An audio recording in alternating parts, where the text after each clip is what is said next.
2018.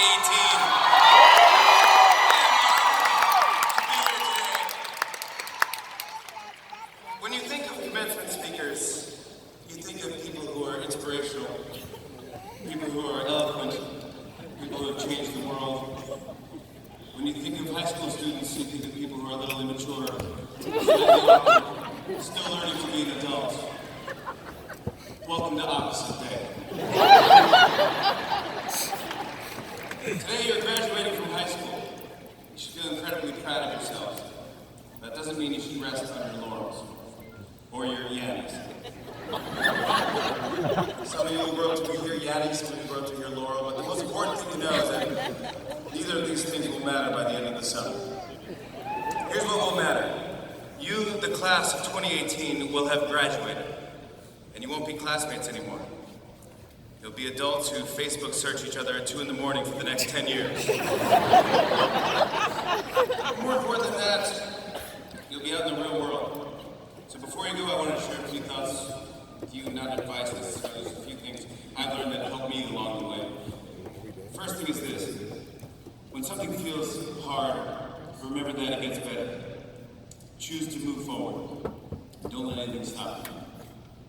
I met many of you early this year at the March for Our Lives in Washington, D.C. It was an amazing day. Thank you for your courage and your bravery, and for giving amazing speeches I could never possibly live up to. My wife and I brought our 2 little girls because we wanted them to see what hope and light looks like. And as I was standing there watching you guys in awe, I was lucky enough to stand with a lot of your teachers. And let me tell you something, your teachers are so proud of you.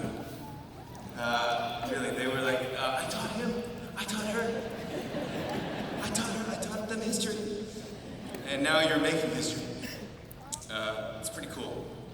And that's just a few of you I was able to meet. I can only imagine what the rest of this class is accomplishing and will be able to accomplish. And your teachers, everyone, they're all so proud of you. My teachers weren't really proud of me like that. I wasn't really the best student.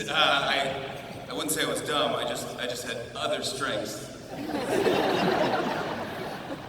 didn't always feel like studying, so I had to go to summer school. And my mom and dad were like, hey, Mr. Smart Guy, huh? Now you're gonna go to summer school, huh? How's that make you feel?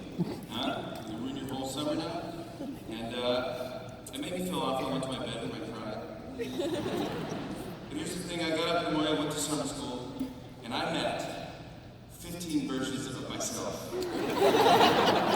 Everyone was funny, slightly dumb, and I loved it. I loved summer school, it was fantastic. I met my people.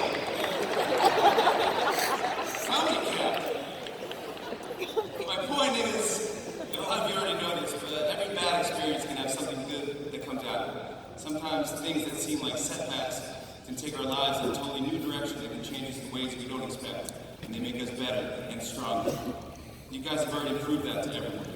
You took something horrific, instead of letting it stop you, you started a movement. Not just here in Florida, not just in America, but throughout the whole world.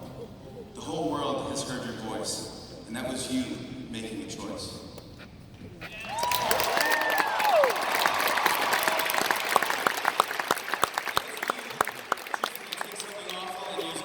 Change, that was you choosing hope over fear.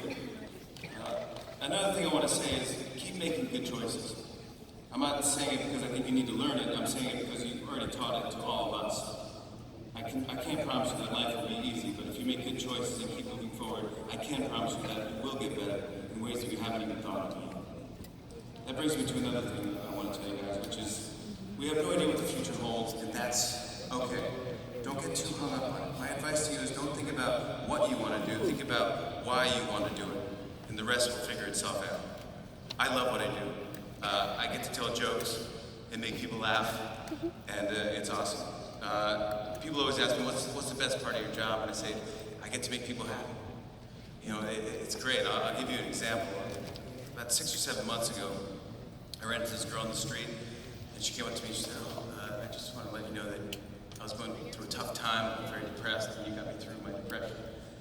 And I've watched all your clips on YouTube, and I just want to thank you so much for getting me through such a tough time. We talked for about 20 minutes, and then she was, can I get a selfie?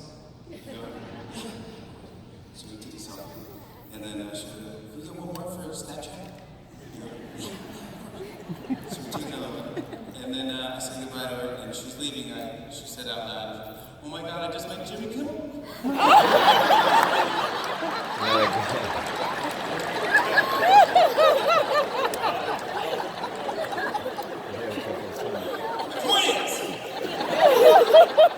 I love my job, and I know I could make her laugh if she knew who I was. The question people ask me a lot is, what would you tell your younger self? There's so many things I'd say, but the first would be, lay off the carbs. Second, I would say, is listen. Listen to everyone around you. Hear other voices. There's so many different voices in the world, and we're all different voices, different flavors, different colors, but we're all on the same rainbow. And we need red just as much as we need yellow and purple and orange and blue and green and burgundy. There's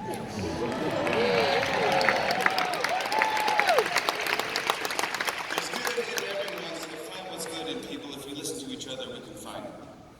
Another thing I tell my younger self is work hard for everything.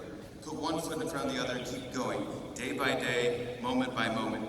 You always have the chance to be building something, working on something, pushing something up the hill, practicing every day, rain or shine, in the mood or not. It's not easy, but you have to keep trying, keep failing, and having goals and pushing them ahead every day. I'd also say, take good care of yourself. Check in with yourself every day and put your phone down and be silent for a moment or two. And be kind and think ahead and have courage. Try new things. Remember the past, but don't stay there. Honor your fellow humans. Keep laughing. Celebrate anything you can as often as you can because it's fun. Write letters and send them with a stamp in a mailbox. Try that. Say hello to people. Smile more often. Be kind to people who wait on your table, bag your groceries, move your furniture. And when you dance, dance from the inside. If I could give you one last piece of advice, it would be this. Don't ever get off your parents' wireless plan. Ride that train as long as possible. You have no idea how expensive it is. On our show, we write out thank you notes every Friday. For the most part, they're funny, or at least they try to be. But today, I wanted to say a real thank you. I wanted to thank you guys personally for showing us what it looks like to have integrity and courage and bravery in the face of terrible tragedy. Thank you for showing me and the whole world that there is hope. Most commencement speakers, they'll get up here and they'll talk in the future tense. You will succeed. You will make us proud. You will change the world. Most commencement speakers, they say, you are the future. But I'm not going to say that because you're not the future. You're the present. You are succeeding. You are making us proud. You are changing the world. So keep changing the world and keep making us proud. Thank you so much for having me. Congratulations to the Marjorie Stoneman Douglas class.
Now, ladies and gentlemen, we have reached the